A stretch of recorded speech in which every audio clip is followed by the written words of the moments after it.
My perfect സ്ട്രേഞ്ചറിന്റെ 10ാമത്തെ എപ്പിസോഡാണ് നമ്മൾ ഇന്ന് കാണാൻ പോകുന്നത്. ഈ എപ്പിസോഡിന്റെ തുടക്കത്തിൽ തന്നെ നമ്മൾ കാണുന്നത് ഹേസബിനെയും യൂനിനെയുമാണ്. യൂൻ ഹേസബിനെ നിർബന്ധിച്ച് ഹോസ്പിറ്റലിൽ കൊണ്ടുപോകുന്നു. ഹോസ്പിറ്റലിൽ പോവാൻ ആദ്യം ഹേസബ് സമ്മതിച്ചില്ലെങ്കിലും യൂൻ അത് കാര്യമാക്കിയില്ല.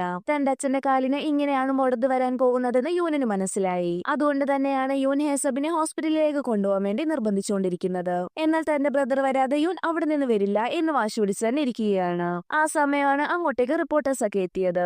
റിപ്പോർട്ടേഴ്സ് ഹേസബിനെ യൂനിനെ കണ്ടില്ലായിരുന്നു. ഹേസബ് ഒരു സ്കൂൾ സ്റ്റുഡന്റ് ആണ്. ഒരു സ്കൂൾ സ്റ്റുഡന്റിനെ പോലീസുകാർ ഉപദ്രവിക്കുന്നു എന്നറിഞ്ഞിട്ടാണ് അവരത് റിപ്പോർട്ട് ചെയ്യാൻ വേണ്ടിയിട്ട് അങ്ങോട്ടേക്ക് എത്തിയിരിക്കുന്നത്. അവർ പെട്ടെന്ന് തന്നെ ആ ബിൽഡിംഗിലേക്ക് പോയി. എന്നാൽ ഇപ്പോൾ ആ പോലീസുകാരുടെ കയ്യിൽ ഹേസബില്ല. പകരം ഹേസബിന്റെ ബ്രദറാണുള്ളത്. ഹേജനും ആ ബിൽഡിംഗിൽ തന്നെയുണ്ട്. ഇതെല്ലാം ഹേജന്റെ പ്ലാൻ ആയിരുന്നു. സ്കൂൾ സ്റ്റുഡന്റിനെ പോലീസുകാർ ഉപദ്രവിക്കുന്നുണ്ട് എന്ന റിപ്പോർട്ടേഴ്സിനെ അറിയിച്ചത് തന്നെ ഹേജനായിരുന്നു. അങ്ങനെ റിപ്പോർട്ടേഴ്സ് പെട്ടെന്ന് തന്നെ ആ പോലീസുകാരുടെ അടുത്തേക്ക് എത്തി. പോലീസുകാരെ റിപ്പോർട്ടേഴ്സ് പൊതിഞ്ഞ സമയം കൊണ്ട് തന്നെ ഹേജൻ ഹേസബിന്റെ ബ്രദറിനെ അവിടെ നിന്ന് രക്ഷിച്ചുകൊണ്ടുപോയി. അങ്ങനെ രണ്ടുപേരും ഹോസ്പിറ്റലിലാക്കി. രണ്ടുപേർക്കും കാര്യമായിട്ട് പരിക്കുകൾ ഉണ്ടായിരുന്നു. അങ്ങനെ ഹേജനും യൂനും അവിടെ നിന്ന് പോകുന്ന സമയത്താണ് അങ്ങോട്ടേക്ക് സ്കൂളിന്റെ പ്രിൻസിപ്പൽ എത്തിയത്. ഈ പ്രിൻസിപ്പൽ തന്നെയാണ് നമ്മുടെ ഈ വില്ലേജിലെ ചെയർമാനും. പുള്ളിയുടെ സ്കൂളിൽ തന്നെയാണ് ഹേസബും പഠിക്കുന്നത്.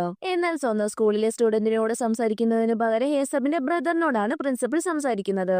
ഇത്രയും മുറിവുണ്ടായിട്ട് നിനക്ക് എങ്ങനെ ഇവിടെ വരാൻ സാധിച്ചു എന്നൊക്കെ പ്രിൻസിപ്പൽ ഹേസബിന്റെ ബ്രദറിനോട് ചോദിച്ചു. എന്നാൽ ബ്രദർ അതിനൊരു മറുപടിയും പറയാതെ ഹേസബിനെ നോക്കി. പ്രിൻസിപ്പളും ഹേസബിനെ നോക്കിയിട്ട് നേരെ ചെല്ലുന്നത് പോലീസ് സ്റ്റേഷനിലേക്കാണ്. നേരത്തെ തന്നെ പറഞ്ഞായിരുന്നല്ലോ പുള്ളി ഇവിടുത്തെ ചെയർമാൻ കൂടിയാണ്. അതുകൊണ്ട് തന്നെ എല്ലാവർക്കും പുള്ളിനെ ഭയങ്കര ബഹുമാനമാണ്. വേറെ പോലീസുകാരൊക്കെ വന്നപ്പോൾ ഹേസബിനെ കൊടുത്തുവിട്ട ആ പോലീസുകാരനില്ലേ, ആ പോലീസുകാരനോട് വഴക്കിട്ടോണ്ടിരിക്കുകയായിരുന്നു ഹേസബിന്റെ അങ്കിൾ. ആ സമയത്താണ് അങ്ങോട്ടേക്ക് പ്രിൻസിപ്പൽ എത്തിയത്. പ്രിൻസിപ്പലിനെ കണ്ട് എല്ലാവരും ആ വഴക്ക് അവിടെ വെച്ച് നിർത്തുന്നു. ഹേസബിനെ ഉപദ്രവിച്ചതിന് അവരെ വഴക്ക് പറയാൻ വേണ്ടിയിട്ടാണ് അങ്ങോട്ടേക്ക് പ്രിൻസിപ്പൽ എത്തിയത്. എന്ത് തെളിവുണ്ടായിട്ടാണ് തന്റെ സ്റ്റുഡന്റിനെ ഉപദ്രവിച്ചത് എന്നൊക്കെ ചോദിച്ച് പ്രിൻസിപ്പൽ അവരോട് ദേഷ്യപ്പെട്ട് അവിടെ നിന്ന് പോകുന്നു. പോലീസുകാര് പുള്ളിയോടുള്ള ബഹുമാനം കൊണ്ട് ഒന്നും മിണ്ടാതെ അവിടെ തന്നെ നിൽക്കുന്നു. ആ സീൻ കട്ട് ചെയ്ത് പിന്നെ നമ്മൾ കാണുന്നത് പ്രിൻസിപ്പലിന്റെ മകൻ ഹേജന്റെ വീട്ടിലേക്ക് എത്തുന്നതാണ്. ടൈം ട്രാവൽ കാറിന് കുറച്ചും കൂടെ പണിയുണ്ട്. അത് ചെയ്യാൻ വേണ്ടിയിട്ടാണ് പ്രിൻസിപ്പലിന്റെ മകനെ അങ്ങോട്ടേക്ക് വിളിച്ചത്. അങ്ങനെ പ്രിൻസിപ്പലിന്റെ മകൻ ആ കാറൊക്കെ കണ്ട് എക്സൈറ്റഡ് ആയി ആ കാർ ശരിയാക്കാം എന്നൊക്കെ ഹേജനോട് പറയുന്നു. ശരിക്കും പ്രിൻസിപ്പലിന്റെ മകൻ ഹേജന്റെ അച്ഛനാണ്.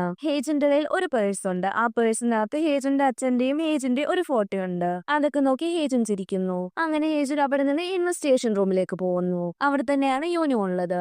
അടുത്തതായി മരിക്കാൻ പോകുന്ന പെൺകുട്ടിയുടെ ഡീറ്റെയിൽസ് എല്ലാം നോക്കിക്കൊണ്ടിരിക്കുകയായിരുന്നു യൂൻ. അടുത്തതായി കൊല്ലപ്പെടാൻ പോകുന്നത് ആ ബുള്ളി ചെയ്യുന്ന പെൺപിള്ളാരിലെ ലീഡർ വെച്ചാണ്. ആ സമയം ബുള്ളി ചെയ്യുന്ന 3 പെൺപിള്ളാരും നോവലിസ്റ്റ് വെച്ചും ടീ ഹൗസിൽ ഇരിക്കുകയായിരുന്നു. ബുള്ളി പെൺപിള്ളാരിലെ ഒരാള് എല്ലാവർക്കും വേണ്ടിയിട്ട് ഹെയർ ബാൻഡ് ഒക്കെ കൊണ്ടുവരുന്നു. അതവള് എവിടുന്നോ അടിച്ചു മാറ്റിയതായിരുന്നു. ലീഡർ വെച്ചൊഴിച്ച് ബാക്കി എല്ലാവരും ആ ഹെയർ ബാൻഡ് വെക്കുന്നു. അതുവഴി വന്ന ടീ ഹൗസിന്റെ ഓണർ പോലും ഒരു ഹെയർ ബാൻഡ് എടുത്ത് വെക്കുന്നു. ലീഡർ വെച്ച് ഇതിനൊന്നും താല്പര്യമില്ലാതെയാണ് ആദ്യം ഇരുന്നെങ്കിലും അവരൊന്നും കാണാതെ ഒരു ഹെയർ ബാൻഡ് അവൾ അടിച്ചു മാറ്റി വെക്കുന്നു. പിന്നീട് നമ്മൾ കാണുന്നത് നോവലിസ്റ്റ് വെച്ചും ലീഡർ വെച്ചും കൂടെ നിന്ന് സംസാരിക്കുന്നതാണ്. നോവലിസ്റ്റ് വെച്ചിന്റെ ബ്രദറിനെ സുനിയുടെ സിസ്റ്റർ പാലത്തിന്റെ മുകളിൽ വെച്ച് തള്ളിയിട്ടില്ലായിരുന്നു.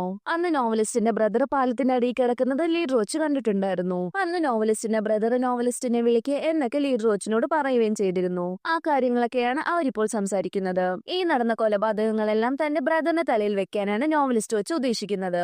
നോവലിസ്റ്റിന്റെ ബ്രദർ നോവലിസ്റ്റിനെ ഒരുപാട് ഉപദ്രവിക്കും. അവന്റെ കയ്യിൽ നിന്ന് രക്ഷപ്പെടാൻ വേണ്ടിയിട്ടാണ് ഈ നടന്ന കൊലയെല്ലാം നോവലിസ്റ്റ് വെച്ചിന്റെ ബ്രദറിന്റെ തലയിലാക്കാൻ വേണ്ടിയിട്ട് അവൾ നോക്കുന്നത്. ഇതിനെക്കുറിച്ച് തന്നെയായിരുന്നു അന്ന് ടീ ഹൗസിൽ വെച്ച് ഹേസബിനോട് നോവലിസ്റ്റ് വെച്ച് സംസാരിച്ചിരുന്നതും. ഈ കാര്യങ്ങളെല്ലാം ലീഡർ വെച്ചിനും അറിയാം. ഹേസബിനോട് ഞാൻ കാര്യങ്ങളെല്ലാം സംസാരിച്ചതായിരുന്നു, പക്ഷെ അവൻ അതൊന്നും കേട്ടില്ല. ഒരുപക്ഷെ അവൻ ഇങ്ങനെയെല്ലാം ചെയ്യുന്നത് അവന്റെ ബ്രദറിന് വേണ്ടിയിട്ടായിരിക്കും. അവന് വേണ്ടിയിട്ട് ഞാൻ കള്ളത്തരം പറയാൻ പോവാണ് എന്നൊക്കെ നോവലിസ്റ്റ് വെച്ച് പറയുന്നു. ഇവൻ എന്തിനെ കുറിച്ചാണ് സംസാരിക്കുന്നത് എന്ന് നമുക്ക് പിന്നീട് മനസ്സിലാവും. പിന്നീട് നമ്മൾ കാണുന്നത് ലീഡർ വെച്ചിന്റെ അമ്മയാണ്. പുള്ളിക്കാരി അവിടെ ഒരു റെസ്റ്റോറന്റ് നടത്തുന്നു. അവിടെ തന്നെ സ്കൂളിൽ ഒരു ടീച്ചറും വന്നിരിപ്പുണ്ടായിരുന്നു. അങ്ങനെ ലീഡർ വെച്ചിന്റെ അമ്മ അവിടെ ഉള്ളവർക്ക് ഫുഡ് സെർവ് ചെയ്തുകൊണ്ടിരിക്കുന്ന സമയത്താണ് അവിടെ ഇരിക്കുന്ന ഒരാള് ലീഡർ വെച്ചിന്റെ അമ്മയോട് മോശമായി പെരുമാറുന്നത്. ഇത് കണ്ട ടീച്ചർ പെട്ടെന്ന് തന്നെ അയാളെ അടിക്കുന്നു. ഈ അടി കൊണ്ട് അയാളുടെ മകള് ലീഡർ വെച്ചൊക്കെ ഒരേ സ്കൂളിൽ ഒരേ ക്ലാസ്സിൽ പഠിക്കുന്നവരാണ്. അങ്ങനെ അവിടെ ഉണ്ടായ അടിയിൽ നമ്മുടെ ടീച്ചറിന് മുറിവ് സംഭവിച്ചിരുന്നു. ടീച്ചറിന് വേണ്ട മരുന്നെല്ലാം പരട്ടിക്കൊണ്ടിരിക്കുന്ന സമയത്താണ് അങ്ങോട്ടേക്ക് ലീഡർ വെച്ച് കയറി വന്നത്. ടീച്ചറിന് അമ്മ ഇഷ്ടമാണെന്നുള്ള കാര്യം ലീഡർ വെച്ചിന് അറിയായിരുന്നു.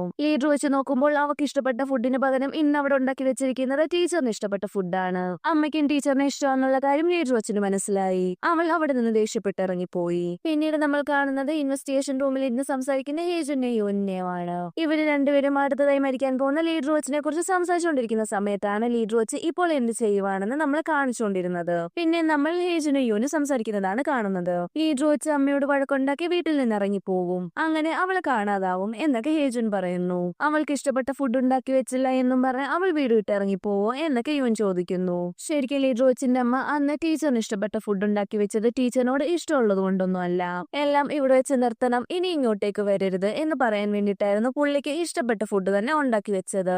എന്നാൽ ഇത് കണ്ട് ലീഡർ വെച്ച് തെറ്റിയിരിക്കുകയായിരുന്നു ചെയ്തത്. അവൾ വിചാരിച്ചത് അവളുടെ അമ്മയ്ക്ക് ടീച്ചറിനെ ഇഷ്ടമായതുകൊണ്ടാണ് ടീച്ചറിന് ഇഷ്ടപ്പെട്ട ഫുഡ് ഉണ്ടാക്കിയത് എന്നൊക്കെയാണ്. എങ്ങനെയെങ്കിലും അവൾ വീട് വിട്ടിറങ്ങുന്നത് തടയണം എന്നൊക്കെ ഹേജുനും യുനും തീരുമാനിക്കുന്നു. പിന്നീട് അടുത്ത ദിവസം സ്കൂളാണ് കാണിക്കുന്നത്. കഴിഞ്ഞ ദിവസം ലീഡർ വെച്ചിന്റെ അമ്മയെ ഉപദ്രവിച്ച അയാളുടെ മകൾ ഇപ്പോൾ അവിടെ കൂട്ടുകാരികളോടൊക്കെ സംസാരിച്ചുകൊണ്ടിരിക്കുകയാണ്. കഴിഞ്ഞ ദിവസം ആ റെസ്റ്റോറന്റിൽ നടന്ന കാര്യങ്ങളൊക്കെയാണ് കൂട്ടുകാരികൾ അവളോട് ചോദിക്കുന്നത്. എന്നാൽ അവൾ ലീഡർ വെച്ചിന്റെ അമ്മയെ വളരെ മോശമായിട്ട് തന്നെയാണ് പറയുന്നത്. അവളുടെ അമ്മ അങ്ങനെ നടക്കുന്ന ഒരു സ്ത്രീയാണ് എന്നൊക്കെയാണ് അവൾ പറയുന്നത്. ഇതെല്ലാം കേട്ടുകൊണ്ട് ലീഡർ വെച്ച് അവിടെ തന്നെ നിൽപ്പുണ്ടായിരുന്നു. ഇവർ തമ്മിൽ പ്രശ്നമാവും എന്ന് മനസ്സിലാക്കിയ യൂൻ പെട്ടെന്ന് തന്നെ ഹേജുനെ പോയി വിളിക്കുന്നു. യൂനൊക്കെ ക്ലാസ്സിൽ വന്ന് നോക്കുമ്പോൾ ആ കൊച്ചിന്റെ മൂക്കിൽ കൂടെ രക്തം വരുന്നതാണ് കാണുന്നത്. ലീഡർ വെച്ച് മറ്റേ ആ പെൺകൊച്ചിനെ ഉപദ്രവിക്കാൻ പോയപ്പോൾ തന്നെ ടീച്ചർ അങ്ങോട്ടേക്ക് ഓടിയെത്തി. ടീച്ചർ പെട്ടെന്ന് തന്നെ ലീഡർ വെച്ചിനെ മാറ്റി നിർത്തി. നിങ്ങൾ ഒരു ടീച്ചറായിട്ടും എന്റെ അമ്മയെ ഡേറ്റ് ചെയ്യാൻ കിട്ടിയുള്ളോ എന്നൊക്കെ ചോദിച്ച് ലീഡർ വെച്ച് സാറിനോട് ദേഷ്യപ്പെട്ടു. ഇത് കേട്ട സാറിന് ആകപ്പാട് ദേഷ്യമായി. സാർ പെട്ടെന്ന് തന്നെ അവളെ അടിച്ചു. അപ്പോഴാണ് ടീച്ചറിന് തെറ്റുപറ്റിയെന്നുള്ള കാര്യം മനസ്സിലായത്. അപ്പോഴത്തേക്കും ലീഡർ വെച്ച് അവിടെ നിന്ന് പോയി കഴിഞ്ഞിരുന്നു. യൂന് ഹേജനും ഇതെല്ലാം കാണുന്നുണ്ടായിരുന്നു. ഹേജൻ പെട്ടെന്ന് തന്നെ ലീഡർ വെച്ചിന് പുറകിന് പോയി. ലീഡർ വെച്ച് നേരെ ചെല്ലുന്നത് അമ്മ നടത്തുന്ന റെസ്റ്റോറന്റിലേക്കാണ്. എങ്ങോട്ടേലും പോകാൻ വേണ്ടിയിട്ട് ലീഡർ വെച്ച് സാധനങ്ങളെല്ലാം പാക്ക് ചെയ്ത് അവിടെ നിന്നിറങ്ങുന്നു. അപ്പോഴാണ് അങ്ങോട്ടേക്ക് ഹേജൻ എത്തിയത്. ഹേജൻ ലീഡർ വെച്ചിനെ കടയിലേക്ക് കയറ്റി. ലീഡർ വെച്ച് ഒരു കത്ത് എഴുതി വെച്ചിരുന്നു. ആ കത്ത് പെട്ടെന്ന് പോയി എടുത്തോണ്ട് വരാൻ ഹേജൻ പറഞ്ഞു. പിന്നീട് നമ്മൾ കാണുന്നത് ആ കത്ത് വായിക്കുന്ന ഹേജനെയാണ്.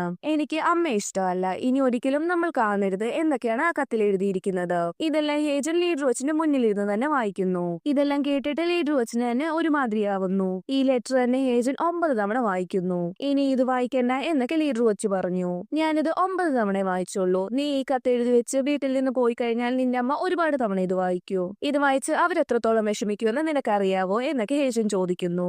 അപ്പോഴാണ് അങ്ങോട്ടേക്ക് ഒരു ബസ് വന്നത്. നിനക്കിപ്പോൾ കുറച്ച് ഫ്രഷ് എയർ ആണ് വേണ്ടത് എന്നും പറഞ്ഞ് ഹേജൻ ലീഡർ വെച്ചിനെ ആ ബസ്സിലേക്ക് കയറ്റുന്നു. അപ്പോഴാണ് നമുക്കൊരു ഫ്ലാഷ് ബാക്ക് സീൻ കാണിക്കുന്നത്. ഫ്യൂച്ചറിൽ ലീഡർ വെച്ചിന്റെ അമ്മ ലീഡർ വെച്ചിനെ കാണാനില്ല എന്നും പറഞ്ഞ് ഒരു നോട്ടീസ് അവിടെയുള്ള എല്ലാവർക്കും കൊടുക്കുന്നുണ്ടായിരുന്നു. ഒരു ദിവസം പോലും അവരത് മുടക്കിയിട്ടുണ്ടായിരുന്നില്ല.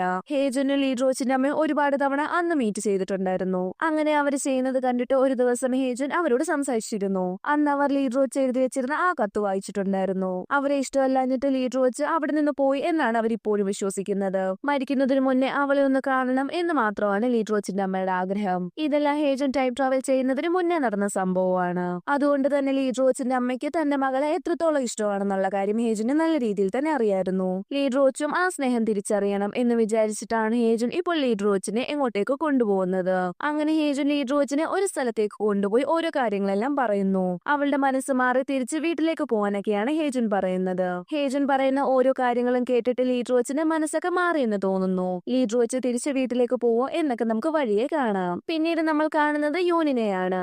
യൂൻ സുൻഹയോട് സംസാരിക്കാൻ വേണ്ടിട്ട് സുൻഹയുടെ വീട്ടിലേക്ക് എത്തുന്നു. സുൻഹയുടെ പേരൻസ് എല്ലാം സുൻഹയുടെ സിസ്റ്ററിന്റെ ബോഡി കളക്ട് ചെയ്യാൻ വേണ്ടിട്ട് പോയിരിക്കുകയാണ്. ഇപ്പോൾ വീട്ടിൽ സുൻഹയെ മാത്രമേ ഉള്ളൂ. സുൻഹയെ നേരെ ചെന്നിട്ട് ഹേസബിനെ റിലീസ് ചെയ്ത കാര്യങ്ങളെല്ലാം പറയുന്നു. അപ്പോഴാണ് സുൻഹയ്ക്കും കുറച്ച് ആശ്വാസമൊക്കെ ആയത്. അങ്ങനെ സുൻഹയെ നേരെ ചെല്ലുന്നത് ഹോസ്പിറ്റലിൽ അഡ്മിറ്റ് ആയ ഹേസബിനെ കാണാൻ വേണ്ടിയിട്ടാണ്. അവര് രണ്ടുപേരും അകത്തു നിന്ന് സംസാരിക്കുമ്പോൾ പുറത്ത് യൂനും നിൽപ്പുണ്ടായിരുന്നു. അവരെന്താണ് സംസാരിക്കുന്നത് എന്നറിയാൻ വേണ്ടിയിട്ട് ഇടയ്ക്ക് യൂൻ റൂമൊക്കെ തുറന്നു നോക്കുന്നുണ്ട്. ആദ്യമല്ല ഹേസബ് സുൻഹയുടെ അടുത്ത് പിണങ്ങിയാണ് ഇരുന്നത്. ഹേസബ് പിണങ്ങിയിരിക്കുന്നത് താൻ അവന് വേണ്ടിയിട്ട് ഒന്നും ചെയ്യാത്തത് കൊണ്ടാണ് എന്നൊക്കെ സുൻഹ വിചാരിക്കുന്നു. അവൾക്ക് ഒരുപാട് വിഷമമായി. എന്നാൽ അത് നിന്റെ തെറ്റല്ല എന്നൊക്കെ പറഞ്ഞ് ഹേസബ് സുൻഹയെ ആശ്വസിപ്പിച്ചു. അങ്ങനെ അവർ രണ്ടുപേരും ഹഗ് ചെയ്തു. ഇതെല്ലാം യൂൻ അവിടെ നിന്ന് കാണുന്നുണ്ടായിരുന്നു. അവൾ അത് തടയാനോ എതിർക്കാനോ പോയില്ല. ഇങ്ങനെയൊക്കെ ആയിരിക്കാം നടക്കേണ്ടത് എന്ന് അവൾ ഓർത്തു കാണും. പിന്നീട് നമ്മൾ കാണുന്നത് മനസ്സ് മാറി നമ്മുടെ ലീഡർ വെച്ചും ഹേജനും തിരിച്ച് അവളുടെ അമ്മയുടെ റെസ്റ്റോറന്റിലേക്ക് എത്തുന്നതാണ്. ലീഡർ വെച്ചിനെ കണ്ടപാടെ ലീഡർ വെച്ചിന്റെ അമ്മ അവൾക്ക് ഇഷ്ടപ്പെട്ട സൂപ്പെല്ലാം കൊടുക്കുന്നു. അവൾ വീട്ടിൽ നിന്ന് എങ്ങോട്ടെങ്കിലും ഓടിപ്പോവാൻ നോക്കിയ കാര്യമൊന്നും അവർക്കറിയില്ല. അവർ നല്ല രീതിയിൽ തന്നെയാണ് അവളോട് സംസാരിക്കുന്നത്. ടീച്ചർ ഇനി മുതൽ ഇങ്ങോട്ടേക്ക് വരരുതെന്നും തനിക്ക് അതിന് താല്പര്യമില്ല എന്നൊക്കെ പറയാനിരുന്നതാണ്. അതുകൊണ്ടാണ് അവസാനമായിട്ട് സാറിന് ഇഷ്ടപ്പെട്ട ആ സൂപ്പ് ഞാൻ ഉണ്ടാക്കിയത്. എന്റെ ലൈഫിൽ എനിക്ക് നീ മാത്രം മതി എന്നൊക്കെ ആ അമ്മ പറയുന്നു. ഇതെല്ലാം കേട്ടിട്ട് ലീഡർ വെച്ചിന് വിഷമമായി. ടീച്ചർ ഇന്ന് ഇങ്ങോട്ടേക്ക് വന്നോ എന്നൊക്കെ ലീഡർ വെച്ച് തിരക്കി. എന്നാൽ ഇന്ന് വന്നിട്ടില്ല എന്നാണ് ലീഡർ വെച്ചിന്റെ അമ്മ പറഞ്ഞത്. ഇന്ന് സാർ ലീഡർ വെച്ചിനെ അടിച്ച കാര്യം ലീഡർ വെച്ച് അമ്മയോട് പറയുന്നു. ഇത് കേട്ട ലീഡർ വെച്ചിന്റെ അമ്മയ്ക്ക് ദേഷ്യമായി. നിങ്ങളെ രണ്ടുപേരെയും കുറിച്ച് ഞാൻ മോശമായിട്ട് പറഞ്ഞത് കൊണ്ടാണ് ഇന്ന് സാർ എന്നെ അടിച്ചത്. എനിക്ക് അതിന് കുഴപ്പമില്ല. സാറിനോട് ഇനി ഇങ്ങോട്ടേക്ക് വരണ്ട എന്നൊന്നും പറയണ്ട എന്നൊക്കെ ലീഡർ ലീഡർ വെച്ച് സന്തോഷത്തോടെ പറയുന്നു. അവളെ ആദ്യമായിട്ടാണ് ഇത്രയ്ക്ക് സന്തോഷിച്ച് നമ്മൾ ഈ ഡ്രാമയിൽ കാണുന്നത്. അമ്മയ്ക്ക് വേറെ റിലേഷൻ എന്തെങ്കിലും കാണുമോ എന്നൊക്കെ ഓർത്തിട്ടാണ് അവൾ ഇത്രയും നാൾ വിഷമിച്ച് നടന്നത്. എന്നാൽ ഇപ്പോൾ ലീഡർ വെച്ച് ഹാപ്പിയാണ്. ഇന്ന് നടന്ന ഓരോ കാര്യത്തിലും അവർ രണ്ടുപേരും സന്തോഷത്തിലാണ്. തന്റെ അമ്മയുടെ അച്ഛന്റെ റിലേഷൻ ഓർത്തിട്ടാണ് യൂൻ സന്തോഷിക്കുന്നത്. അതേപോലെ ലീഡർ വെച്ചിനെ സംരക്ഷിച്ച് തിരിച്ച് വീട്ടിൽ കൊണ്ടാക്കിയതിന്റെ സന്തോഷത്തിലാണ് ഹേജുൻ. അങ്ങനെ അവർ ഡ്രിങ്ക്സ് ഒക്കെ അടിച്ച് ഒരുപാട് നേരം സംസാരിക്കുന്നു. അത് കഴിഞ്ഞ് അവർ ചെല്ലുന്നത് ഒരു ലേക്ക് സൈഡിലേക്കാണ്. ഡ്രിങ്ക്സ് അടിച്ച് ഫിറ്റായ യൂൻ അവിടെ നിന്ന് ഓരോ കാര്യങ്ങളെല്ലാം ചെയ്യുന്നു. ഇതെല്ലാം ഹേജുനും കാണുന്നുണ്ടായിരുന്നു. അതെല്ലാം കഴിഞ്ഞ് യൂൻ നേരെ ഹേജുന്റെ മടിയിൽ വന്ന് കിടന്നു. ആ സമയം അവൾ ബ്ലഷ് ചെയ്യുന്നുണ്ടായിരുന്നു. ബോധമില്ലാഞ്ഞിട്ടാന്ന് തോന്നുന്നു അവൾ ഇങ്ങനെയെല്ലാം ചെയ്യുന്നത്. ഹേജുൻ അവളെ വിളിച്ചെണീപ്പിക്കാൻ ശ്രമിച്ചെങ്കിലും അതിനു മുന്നേ തന്നെ യൂൻ ഇറങ്ങിപ്പോയിരുന്നു. അങ്ങനെ യൂൻ നേരെ ചെല്ലുന്നത് കാർ കിടക്കുന്ന സ്ഥലത്തേക്കാണ്. ഇത്രയും ലേറ്റ് ആയിട്ടും നമ്മുടെ പ്രിൻസിപ്പലിന്റെ മകൻ ആ കാർ ശരിയാക്കിക്കൊണ്ടിരിക്കുകയാണ്. പ്രിൻസിപ്പലിന്റെ മകന് വേണ്ടിയിട്ട് ഫുഡ് കൊണ്ടുവന്നിരിക്കുകയാണ് ഹേജുൻ. അപ്പോഴാണ് ഒരുപാട് ലേറ്റ് ആയി എന്നുള്ള കാര്യം പ്രിൻസിപ്പലിന്റെ മകൻ അറിയുന്നത്. എപ്പോഴും ഈ പ്രിൻസിപ്പലിന്റെ മകൻ എന്ന് പറയാൻ ബുദ്ധിമുട്ടാണ്. നമുക്ക് പ്രിൻസിപ്പലിന്റെ മകന്റെ പേര് തന്നെ വിളിക്കാം. പ്രിൻസിപ്പലിന്റെ മകന്റെ പേര് യുൻവോ എന്നാണ്. ഇനി മുതൽ നമുക്ക് യുൻവോ എന്ന് തന്നെ വിളിക്കാം. ഇപ്പോൾ സിനിമ തുടങ്ങിക്കാണും. അവൾ എന്നോട് ലേറ്റ് ആവരുത് എന്ന് പറഞ്ഞതാണ് എന്നൊക്കെ പറഞ്ഞ് യുൻവോ പെട്ടെന്ന് തന്നെ അവിടെ നിന്ന് ഇറങ്ങുന്നു. അപ്പോഴാണ് ഹേജൻ പഴയ ഒരു കാര്യം ഓർക്കുന്നത്. 2020 ഒരു ഫ്ലാഷ് ബാക്ക് സീനാണ് കാണിക്കുന്നത്. പ്രായമായ യുൻവോന്റെ അടുത്ത് ഹേജൻ സംസാരിച്ചുകൊണ്ട് നിൽക്കുകയാണ്. ഹേജന് ഒരു ബോക്സ് കിട്ടി. അതിനകത്ത് കുറെ ടിക്കറ്റ്സ് ഒക്കെ ഇരിക്കുന്നു. ആ ടിക്കറ്റ്സിനെ കുറിച്ച് ചോദിച്ചുകൊണ്ടിരിക്കുകയായിരുന്നു ഹേജൻ. അപ്പോഴാണ് ഹേജന്റെ അമ്മയുമായിട്ട് പോയ മൂവീസിന്റെ ടിക്കറ്റ് ആണ് അതെന്നുള്ള കാര്യമൊക്കെ യുൻവോ പറയുന്നത്. അങ്ങനെ പിന്നീട് പ്രസന്റ് സീനിലേക്കാണ് വരുന്നത്. അങ്ങനെയെങ്കിൽ ഇപ്പോൾ യുൻവോ തന്റെ അമ്മയുടെ കൂടെയാണ് മൂവിക്ക് പോയത് എന്ന് ഹേജന് മനസ്സിലായി. തന്റെ അമ്മ ആരാണെന്നുള്ള കാര്യം ഹേജൻ അറിയില്ല. ഹേജനെ പ്രസവിച്ച ശേഷം അവർ ഈ വില്ലേജിൽ നിന്ന് പോവാണ് ചെയ്തത്. ഹേജൻ പ്രിൻസിപ്പലിന്റെ കൊച്ചുമകനല്ലേ. കൊച്ചി ഹേജൻ പ്രിൻസിപ്പലിന്റെ അടുത്ത് തന്റെ അമ്മയെ പറ്റിയൊക്കെ തിരക്കിയിരുന്നു. എന്നാൽ അന്നും തന്റെ അമ്മ ആരാണ് എന്നുള്ള കാര്യമൊന്നും പ്രിൻസിപ്പൽ പറഞ്ഞിരുന്നില്ല. ഹേജന്റെ അമ്മയ്ക്ക് ഹേജനെ ആവശ്യമില്ലായിരുന്നു. ഹേജനെ ഒരു ഭാരമായിട്ടാണ് അവൾക്ക് തോന്നിയത്. അതുകൊണ്ട് തന്നെ പ്രസവിച്ചതിനു ശേഷം അവൾ ഈ വില്ലേജിൽ നിന്ന് പോയി എന്നൊക്കെയാണ് അന്ന് പ്രിൻസിപ്പൽ പറഞ്ഞിരുന്നത്. ഈ കാര്യങ്ങളെല്ലാം ഹേജൻ ഓർത്തെടുത്തു. ഹേജൻ നേരെ ചെല്ലുന്നത് ആ തിയേറ്ററിലേക്കാണ്. അതായത് തന്റെ അമ്മയും അച്ഛനുള്ള അതേ തിയേറ്ററിൽ തന്നെ. അങ്ങനെ ഹേജൻ അതിനകത്ത് കയറി അവിടെയെല്ലാം നോക്കുന്നു. ഹേജൻ തന്റെ അച്ഛനെ കണ്ടു. അതിനടുത്ത് തന്നെ മറ്റൊരു പെൺകുട്ടി ഇരിക്കുന്നുണ്ടായിരുന്നു. ആ പെൺകുട്ടി ഒരു ബോ വെച്ചിരുന്നു. ഇതേ ബോ തന്നെയായിരുന്നു നമ്മുടെ ബുള്ളി ഗ്യാങ്ങിലെ ഒരു പെൺകൊച്ച് എല്ലാവർക്കും കൊടുത്തത്. ആ ബോ ബുള്ളി ഗ്യാങ്ങിലെ 3 പെൺകുട്ടികളും ലീഡർ വെച്ചും അതേപോലെ തന്നെ ടീ ഹൗസിലെ ആ ഓണറും വെച്ചിരുന്നു. അവരിൽ ഒരാളാണ് നമ്മുടെ ഹേജന്റെ അമ്മ. ഹേജന് അവരുടെ മുഖം കാണാൻ സാധിച്ചില്ല. അങ്ങനെ ഹേജൻ തന്റെ അമ്മ ആരാണെന്ന് അറിയാൻ വേണ്ടിയിട്ട് തിയേറ്ററിന്റെ മുന്നിൽ കാത്തു നിൽക്കുകയാണ്. അപ്പോഴാണ് ആ ബോ വെച്ച് ഒരു പെൺകുട്ടി അങ്ങോട്ടേക്ക് വരുന്നത്. അത് വേറെ ആരുമല്ല, ടീ ഹൗസിലെ ഓണറാണ്. അവരെ കണ്ട് ഷോക്കായി നിൽക്കുമ്പോഴാണ് അങ്ങോട്ടേക്ക് നോവലിസ്റ്റ് വെച്ചെത്തുന്നത്. നോവലിസ്റ്റ് വെച്ചും അതേ ബോ തന്നെ വെച്ചിരുന്നു. ഇതിലാരാണ് തന്റെ അമ്മ എന്നറിയാതെ കൺഫ്യൂഷനായി നിൽക്കുന്ന ഹേജനെ കാണിച്ചുകൊണ്ടാണ് നമ്മുടെ ഇന്നത്തെ എപ്പിസോഡ് അവസാനിക്കുന്നത്. ഇവരിൽ ആരായിരിക്കും ഹേജന്റെ അമ്മ? നിങ്ങൾക്ക് ആരെയാണ് സംശയം എന്നൊന്ന് കമന്റ് ചെയ്യണേ. അടുത്ത എപ്പിസോഡിൽ നമുക്ക് നോക്കാം ആരാണ് ഹേജന്റെ അമ്മയെന്ന്. അപ്പോൾ ഈ എപ്പിസോഡ് ഇഷ്ടമായാൽ സപ്പോർട്ട് ചെയ്ത് കൂടെ കൂട്ടല്ലോ അല്ലേ. അതുവരേക്കും bye bye from movie talkies.